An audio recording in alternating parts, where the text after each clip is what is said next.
bienvenue sur ma chaîne Laureus Black, votre rendez-vous avec l'étrange et l'inexplicable.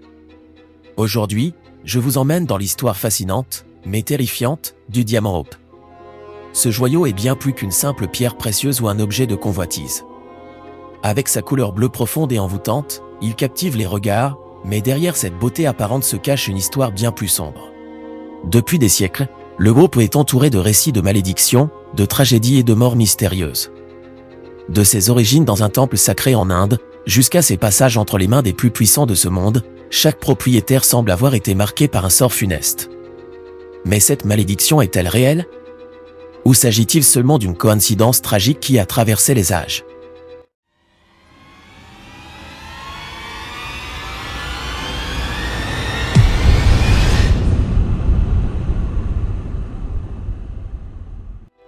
Avant de plonger dans les mystères et les tragédies qui entourent le diamant Hope, il est essentiel de comprendre ce qui rend cette pierre précieuse si unique.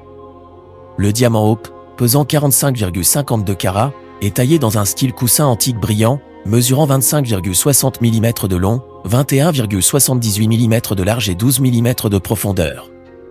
Sa couleur bleue intense est due à la présence de bore dans sa structure chimique, un élément rare qui donne à ce joyau son éclat gris-bleu distinctif.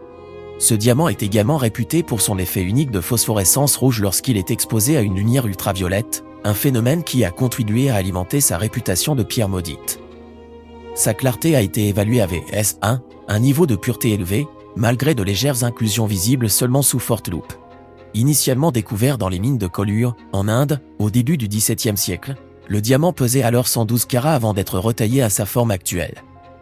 Aujourd'hui, il est estimé à 250 millions de dollars, non seulement pour ses spécificités techniques, mais aussi pour son histoire chargée de malédictions et de mystères.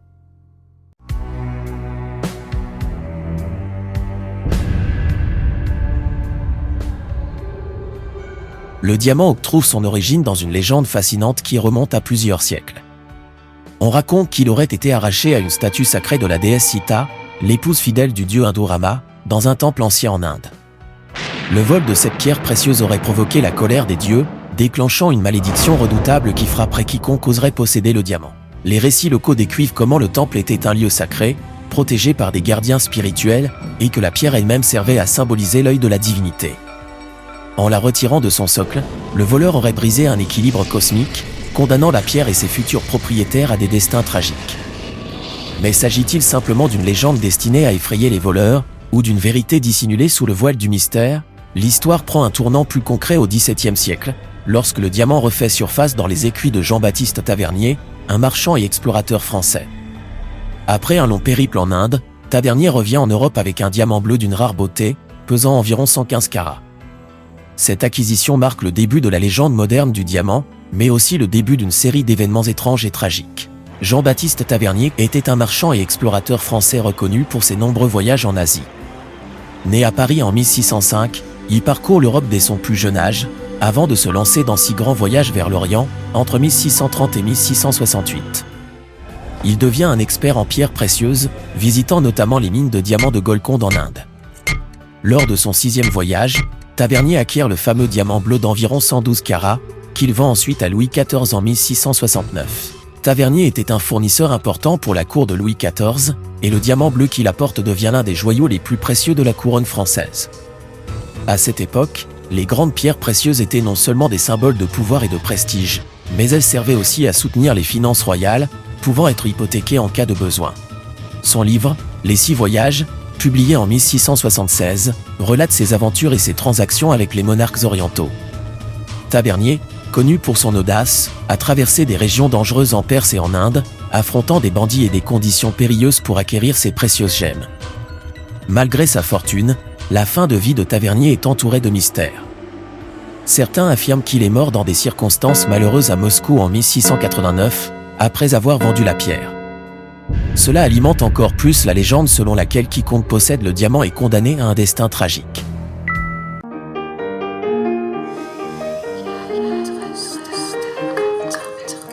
Lorsque le diamant Hope arrive en France, il attire immédiatement l'attention de Louis XIV, le roi Soleil. Connu pour son goût extravagant pour le luxe et le faste, Louis XIV voit dans cette pierre bleue une opportunité d'enrichir encore davantage son image de roi absolu.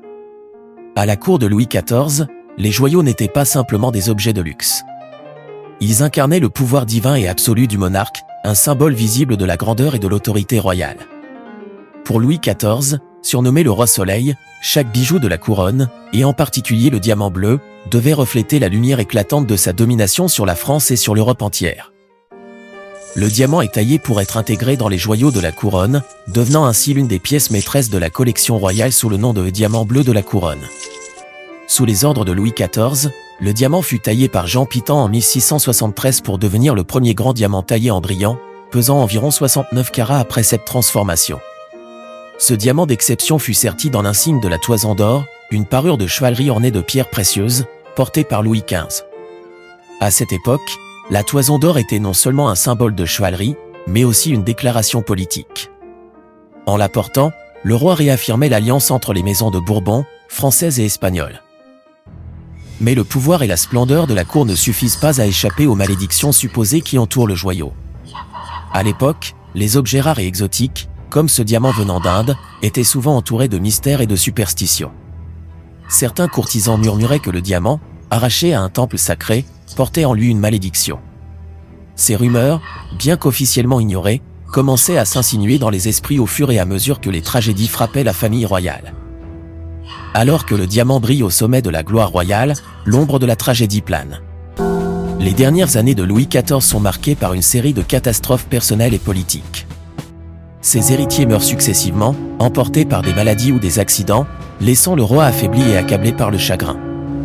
Il perd son fils unique, le grand dauphin, suivi de son petit-fils, le duc de Bourgogne, et même de son arrière-petit-fils. Une hécatombe qui plonge la cour dans une atmosphère morose. Sur le plan politique, le royaume de France, malgré sa grandeur apparente, est également fragilisé. Les guerres successives et les tensions avec les puissances européennes épuisent les finances du royaume, et les rumeurs d'une malédiction liée au diamant bleu commencent à circuler discrètement dans les couloirs du palais. Certains y voient un mauvais présage, un signe que la magnificence de Louis XIV est entachée par une force sombre et incontrôlable. Ce qui devait être un symbole de puissance éternelle se transforma peu à peu en une source de malheur, non seulement pour Louis XIV mais aussi pour ses successeurs. Cette pierre, pourtant si précieuse, finit par disparaître avec d'autres joyaux de la couronne lors du chaos de la Révolution française en 1792, marquant le début de la fin de la monarchie française. Ainsi, malgré l'éclat du diamant bleu de la couronne, Louis XIV meurt, affaibli et entouré de deuil. Ce qui devait être un symbole de puissance se transforme peu à peu en symbole de malheur. La pierre, pourtant si précieuse, semble avoir emporté avec elle les rêves de grandeur du plus grand roi de France.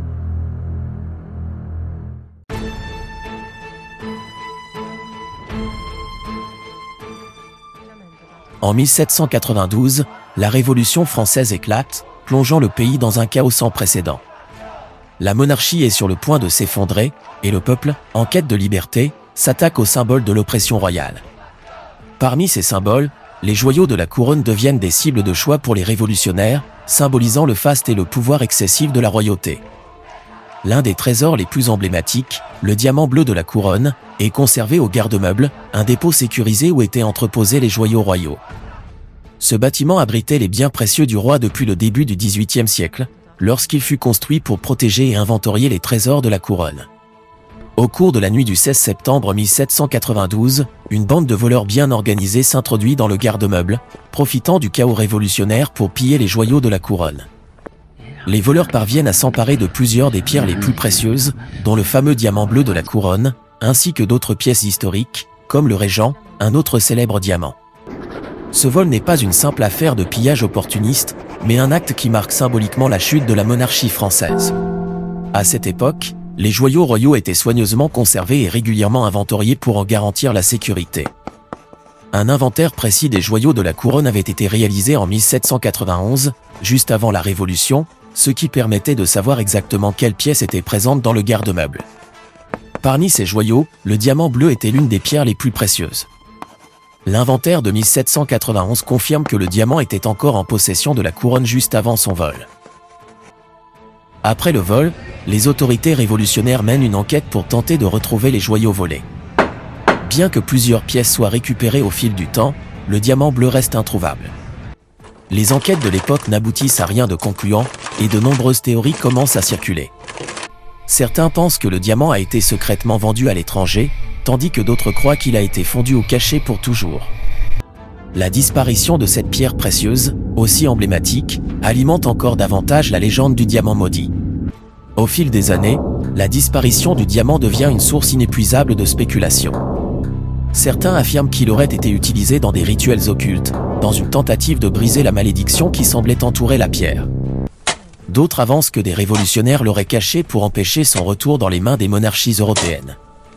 Ce silence autour de la disparition du diamant a joué un rôle clé dans l'entretien du mystère et de la légende, rendant l'enquête encore plus difficile à résoudre. Dans ce contexte de bouleversement politique, beaucoup interprètent la chute de Louis XVI et de Marie-Antoinette comme la manifestation ultime de la malédiction liée au diamant. Les deux souverains, propriétaires des joyaux de la couronne, sont guillotinés en 1793, mettant fin à des siècles de monarchie en France. Pour certains, cette fin tragique est inévitable, le diamant ayant pesé sur leur destinée. Les rumeurs de malédiction se propagent alors comme une traînée de poudre, renforçant l'idée que le diamant bleu était porteur d'une sombre destinée. Pendant plusieurs décennies, la trace du diamant se perd. A-t-il été fondu, caché ou revendu à l'étranger? Les archives restent muettes sur son sort exact, et c'est précisément ce silence qui alimente les spéculations. Ce n'est qu'au début du XIXe siècle, dans les années 1810, que la pierre refera mystérieusement surface sous une forme différente, après avoir été retaillée pour éviter d'être reconnue. Mais pour le moment, le mystère plane toujours, et le diamant bleu, symbole de la monarchie déchue, semble avoir disparu dans les ombres de la Révolution.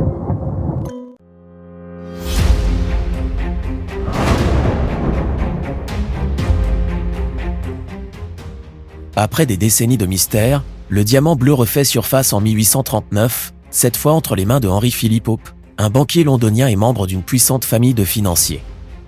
La pierre est rebaptisée en son honneur, devenant officiellement le diamant Hope. Sous le contrôle de la famille Hope, la pierre devient un symbole de prestige, mais également de malchance. Dès que le joyau entre dans la famille, les malheurs s'accumulent, comme si la malédiction, longtemps en sommeil, venait de se réveiller. Henry-Philippe Hope, connu pour être un grand collectionneur de pierres précieuses, intègre le diamant à sa vaste collection privée. Il ne se contente pas de posséder ce joyau, il le met en valeur dans sa demeure, le présentant lors de somptueuses réceptions pour émerveiller les invités de la haute société londonienne. Le diamant Hope est devenu l'une des pièces maîtresses de l'héritage des Hope, mais rapidement, des signes de déclin se manifestent. En 1887, le petit-fils de Henry Thomas Hope, Lord Francis Hope, hérite du diamant. À cette époque, la pierre est encore une marque de prestige, mais la fortune familiale est déjà en déclin. Lord Francis Hope, un aristocrate souvent critiqué pour son style de vie extravagant, dilapide rapidement sa fortune dans des dépenses inconsidérées, notamment des investissements hasardeux et des jeux de hasard. Finalement, en 1901, accablé par ses dettes, Lord Francis Hope est contraint de vendre le diamant pour sauver ce qui restait de son héritage. Le diamant Hope, autrefois source de fierté familiale, devient alors un symbole de ruine. On raconte même que la vente de la pierre scella la fin de la dynastie Hope, marquée par des faillites, des tragédies personnelles et des querelles familiales interminables. Le diamant Hope, bien qu'il soit d'une beauté indéniable, devient synonyme de perte et de désespoir pour les Hope. Les rumeurs d'une malédiction se répandent dans les cercles mondains de Londres. On raconte que la pierre a condamné la dynastie à la ruine et que quiconque la possède sera touché par le malheur. La demeure des Hope, autrefois fastueuse, devient alors le théâtre d'un déclin inéluctable. Ce qui devait être un joyau familial symbolisant la réussite est désormais perçu comme une malédiction tangible.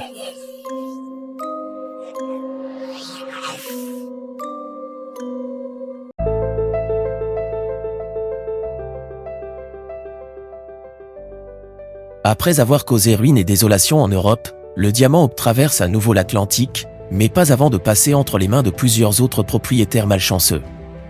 En 1901, après que Lord Francis Hope a été contraint de vendre la pierre pour rembourser ses dettes, elle est achetée par la société Joseph Frankel Son & Compagnie, une maison de négoce spécialisée dans les pierres précieuses. Bien que la société ne conserve pas longtemps le diamant, la pierre continue de fasciner et d'attirer l'attention des collectionneurs et des bijoutiers de renom. En 1908, le diamant Hope est acquis par Selim Habib, un riche collectionneur turc passionné d'art et de pierres précieuses. Habib est connu pour ses goûts extravagants, et l'ajout du diamant bleu à sa collection marque l'apogée de ses acquisitions. Cependant, il ne garde le joyau que pendant une courte période. En 1909, Habib organise une vente aux enchères pour se défaire de plusieurs de ses possessions, y compris le célèbre diamant bleu. Ce changement rapide de propriétaire, ainsi que les circonstances mystérieuses entourant la revente, alimentent davantage les rumeurs de malédiction qui entourent la pierre. En 1910, la célèbre maison de joaillerie Cartier entre en scène. Pierre Cartier, conscient du potentiel légendaire de la pierre, acquiert le diamant Hope et commence à exploiter la mythologie qui entoure la malédiction. Cartier, grand maître de l'art de la vente, utilise habilement cette réputation sulfureuse pour attirer les acheteurs les plus fortunés. Il sait que les histoires de malédiction fascinent autant qu'elles effraient, et il présente le diamant comme un objet mystérieux, porteur d'une histoire tragique. Grâce à son talent de narrateur et à sa capacité à créer une aura de mystère autour du diamant, Cartier parvient à en faire l'un des joyaux les plus convoités du marché. C'est à ce moment précis que le diamant Hope entre dans une nouvelle phase de son existence, prêt à continuer d'écrire son histoire sinistre dans les mains de nouveaux propriétaires. Le diamant, bien qu'il soit une pièce d'une beauté inégalée, continue d'attirer des propriétaires fascinés par son prestige, mais aussi inconscients des tragédies qui l'entourent. Son histoire ne fait que se complexifier, et bientôt, il traversera à nouveau l'Atlantique pour entrer dans l'une des périodes les plus tragiques de son parcours, l'ère américaine. Mais cela reste encore à venir.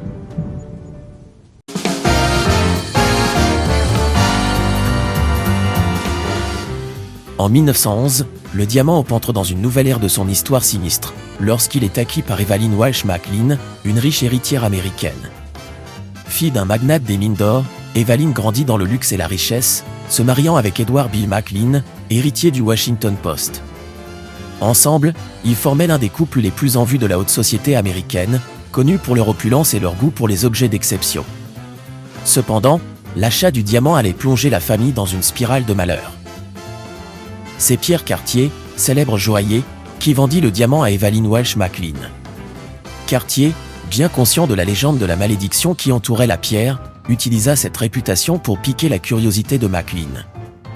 Bien que Cartier lui ait raconté les histoires de malheur associées au diamant, Evaline, fascinée par le défi, décida de l'acheter. Elle pensait pouvoir défier la malédiction, convaincue que sa richesse et sa force de caractère la protégeraient des malheurs qui avaient touché les précédents propriétaires. Le diamant fut vendu à Evaline pour 180 000 $ en 1912, une somme considérable à l'époque. Evaline adopta une attitude provocatrice face aux rumeurs de malédiction. Elle portait le diamant lors de soirées mondaines et de bals somptueux, en exhibant fièrement l'éclat bleu envoûtant autour de son cou. Elle le considérait comme un porte-bonheur, et non comme un objet de malédiction, et se plaisait à le montrer comme un trophée de son défi face au destin. Evaline prêtait même le diamant à ses amis proches pour qu'ils puissent s'amuser en le portant, ajoutant une touche de légèreté à cette pierre pourtant associée à tant de tragédies. Malheureusement, la série de malheurs qui frappèrent Evaline après l'acquisition du diamant Hope semble à confirmer les rumeurs de la malédiction. En 1919, son fils de 9 ans, Vincent, fut tué dans un tragique accident de voiture.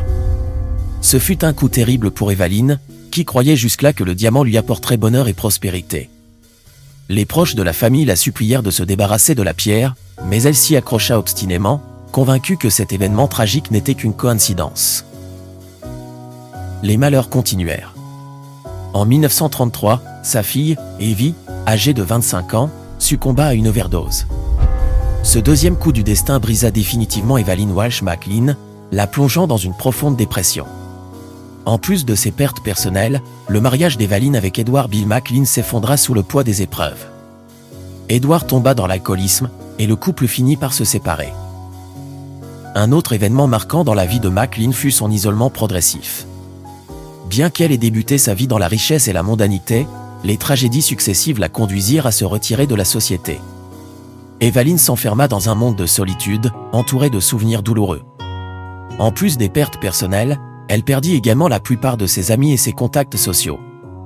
Le diamant Hope, autrefois montré avec fierté lors de fêtes glamour, était désormais perçu par beaucoup comme le symbole de sa déchéance.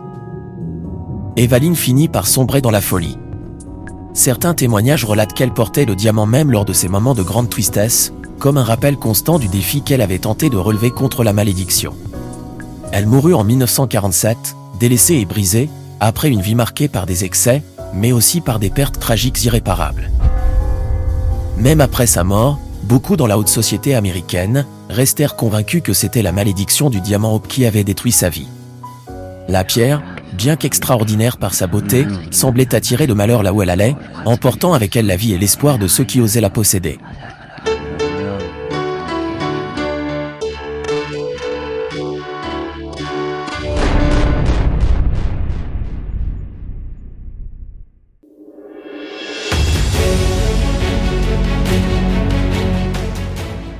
Après la mort tragique d'Evelyn Welch McLean en 1947, le diamant passe brièvement entre les mains de ses héritiers, avant d'être acquis en 1949 par le célèbre joaillier américain Harry Winston.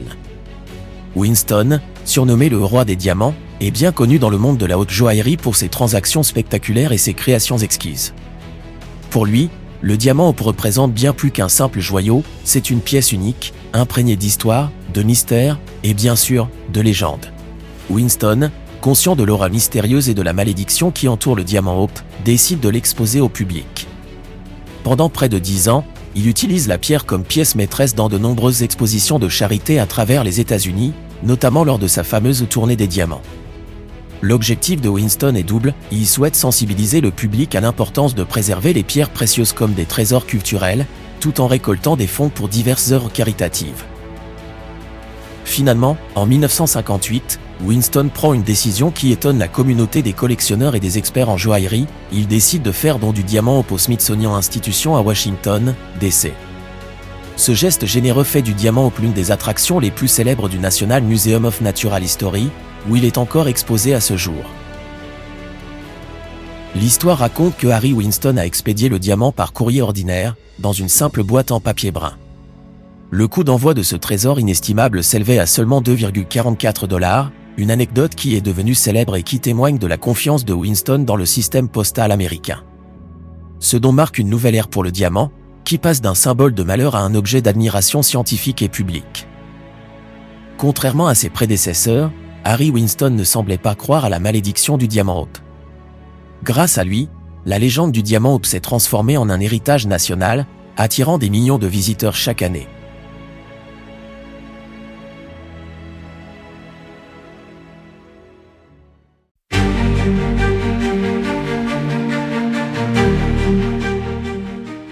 Depuis son installation au Smithsonian, le diamant Hope repose sous verre, protégé par une sécurité renforcée et exposé à des millions de visiteurs chaque année. Pourtant, même derrière cette barrière de verre, l'aura de mystère et de malédiction ne s'estompe pas. Au contraire, elle semble se renforcer. Certains visiteurs affirment ressentir une énergie étrange en présence du joyau, tandis que d'autres prétendent avoir été frappés de malchance après l'avoir admiré. Les guides du musée partagent parfois des anecdotes curieuses. Ils rapportent des incidents inhabituels tels que des pannes d'éclairage soudaines ou des dysfonctionnements d'équipements inexplicables lorsque le diamant est exposé. Bien que ces événements soient rares, ils alimentent la croyance que la malédiction pourrait encore avoir des effets, même dans cet environnement sécurisé. Lorsqu'Harry Winston décida de faire don du diamant au Smithsonian, il l'expédia par la poste, dans une simple boîte en papier brun, avec un coût d'envoi modeste de 2,44 $. Cette anecdote est devenue aussi célèbre que la pierre elle-même. Le fait qu'un joyau de cette valeur et avec une telle histoire ait été envoyé par courrier ordinaire semble défier toute logique. Aujourd'hui, cette boîte fait partie de l'exposition au Smithsonian, rappelant l'audace de Winston et l'ironie de la situation. Au fil des années, le diamant Hope a attiré l'attention de nombreuses personnalités célèbres et de dignitaires internationaux. Certains racontent que, peu après leur visite pour admirer la pierre, ils ont subi des accidents ou des malheurs inattendus. Bien que ces rumeurs restent non confirmées, elles contribuent à entretenir la légende que même observer le diamant pourrait attirer le malheur. En plus de son histoire légendaire, le diamant Hope possède des caractéristiques scientifiques intrigantes. Les chercheurs ont découvert qu'il émet une lueur rouge lorsqu'il est exposé à la lumière ultraviolette. Ce phénomène, appelé la lueur du diable, persiste quelques minutes après l'exposition à la lumière, ajoutant une couche supplémentaire de mystère à cette pierre unique. Certains interprètent ce phénomène comme un signe tangible de la malédiction, tandis que d'autres y voient simplement une curiosité scientifique fascinante. La légende continue de fasciner, et nombreux sont ceux qui croient que la malédiction du diamant n'a pas été rompue. Si l'objet semble inoffensif derrière sa vitrine, le simple fait de l'observer de trop près pourrait-il attirer le malheur ? Personne ne peut vraiment le dire. Ce qui est certain, c'est que le diamant reste l'un des mystères les plus profonds du Smithsonian, un joyau qui, malgré sa beauté, semble garder en lui les secrets de ses anciens propriétaires.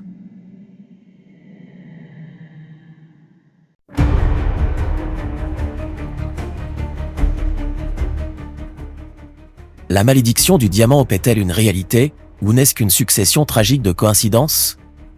C'est une question qui demeure sans réponse, mais ce qui est certain, c'est que l'histoire du diamant continue de captiver l'imagination. Depuis des siècles, ce joyau semble tissé dans une toile complexe de malheurs et de mystères. Chaque propriétaire, chaque tragédie, a ajouté une nouvelle couche à sa légende, faisant de lui bien plus qu'une simple pierre précieuse. Certaines légendes prétendent même que la malédiction pourrait avoir été jetée bien avant que le diamant ne quitte l'Inde, tandis que d'autres voient en lui un reflet de la cupidité et du désir des hommes, qui auraient provoqué leur propre destruction. Peut-être que la véritable malédiction réside non pas dans la pierre, mais dans la quête désespérée et sans fin de ceux qui l'ont possédée. Aujourd'hui encore, le diamant demeure un symbole fascinant. Il incarne la tension étrange entre la richesse, le pouvoir et la destruction. Peut-être que sa beauté inégalée cache quelque chose de plus sombre, quelque chose que l'on ne peut voir qu'en regardant au-delà de la surface scintillante. Peut-être que la véritable malédiction réside dans l'obsession qu'il suscite, dans cette soif insatiable de posséder ce qui ne peut jamais vraiment être possédé. En fin de compte, est-il réellement maudit, ou n'est-il qu'un miroir reflétant la nature humaine et ses travers? La recherche du pouvoir, la fascination pour le mystère, l'attrait de la richesse. Tous ces éléments se combinent dans l'histoire de ce diamant, en faisant un objet à la fois convoité et redouté. Ce diamant est peut-être une simple pierre, mais l'histoire qui l'entoure lui donne une vie propre, une vie qui a survécu à tous ses propriétaires et qui continue de hanter ceux qui le contemplent. Le diamant Hope, même derrière une barrière de verre, continue de faire parler de lui. Merci d'avoir suivi cette enquête sur le diamant bleu de la couronne de France. Si cette histoire vous a captivé, n'oubliez pas de vous abonner à la chaîne et d'activer la cloche pour ne rien manquer des prochains mystères à explorer. Votre soutien est précieux pour continuer cette aventure et plonger encore plus profondément dans l'inconnu. Avant de nous quitter, rappelez-vous toujours, devenez aventurier, plongez dans l'inconnu, là où le mystère commence. Explorez, cherchez toujours la vérité. Vous êtes sur l'Aureus Black.